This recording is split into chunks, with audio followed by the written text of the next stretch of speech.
Andhra Pradesh integrated clean energy policy 2024 కింద ఆ దిశగా ప్రభుత్వం వేసిన బలమైన అడుగు Andhra Pradesh integrated clean energy policy 2024. దీనిని ఈ పాలసీ రాష్ట్రాన్ని భవిష్యత్ రెన్యూబుల్ ఎనర్జీ సామర్థ్య కేంద్రంగా, రెన్యూబుల్ ఎనర్జీ వనరుల ఉత్పత్తి హబ్గా షేప్ తీసుకోబోతా ఉంది.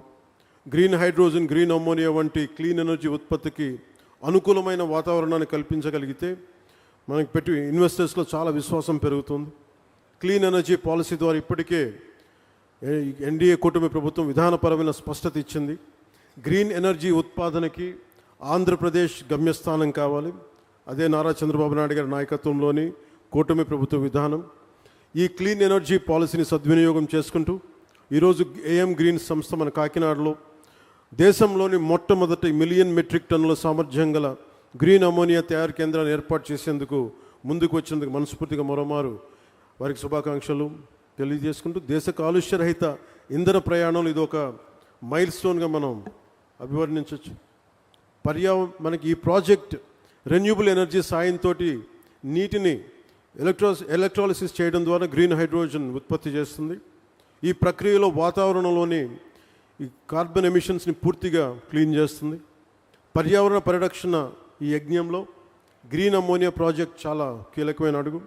ఏఎం గ్రీన్ సంస్థ ఏడాదికి 0.5 మిలియన్ మెట్రిక్ టన్నుల గ్రీన్ అమ్మోనియాను సరఫరా చేసేందుకు జర్మనీకి చెందిన ప్రముఖ ఇంధన సంస్థ యూనిపర్తో ఒప్పందం కుదుర్చుకుంది. తొలిసారి భారతదేశం నుంచి యూరోపియన్ దేశాలకు జరుగుతున్న క్లీన్ ఎనర్జీ ఎగుమతి ఒప్పందం. ఈ చారిత్రాత్మక ఒప్పందానికి ఆంధ్రప్రదేశ్ కేంద్ర బిందువుగా ఉండడం మనందరికీ చాలా చాలా గర్వకారణం. గ్రీన్ అమ్మోనియా ప్రాజెక్ట్ దేశ రాష్ట్ర సుస్థిర అభివృద్ధి సాధనలో ఒక బలమైన గేమ్ చేంజర్.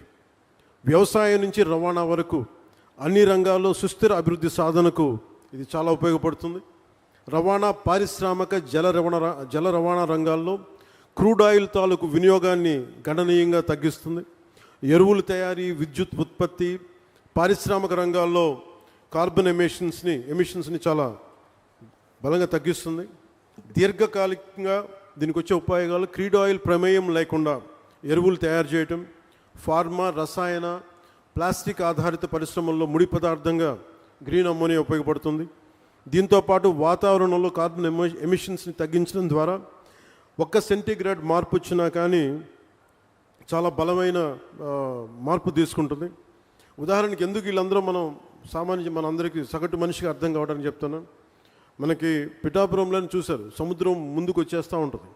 దీనికి 2-3 సెంటీగ్రేడ్స్ భూ ఉష్ణోగ్రత పెరగగానే సముద్రం అక్కడ ఐస్ కరిగి మనకి సముద్ర మట్టం పెరిగిపోతూ ఉంటే ఇలాంటివన్నీ తగ్గించడానికి ప్రపంచ దేశాలన్నీ కలిపి తీసుకున్న నిర్ణయం భూ ఉష్ణోగ్రత తగ్గించాలని. దానికి ఈ క్రూడ్ ఆయిల్ ప్రమేయం లేకుండా ఎలాంటి ఆల్టర్నేటివ్ ఎనర్జీస్ తయారు చేయాలి, క్లీన్ ఎనర్జీ ఎలా తయారు చేయాలి, దాంట్లో భాగంగానే ఇవన్నీ స్టార్ట్ అవుతుంది. గ్రీన్ అమ్మోనియా ప్రాజెక్టు స్టార్ట్ అయింది ఇక్కడ. దీనివల్ల రాష్ట్రానికి ఎన్నో దీర్ఘకాలిక లాభాలు కలిగి ఉన్నాయి.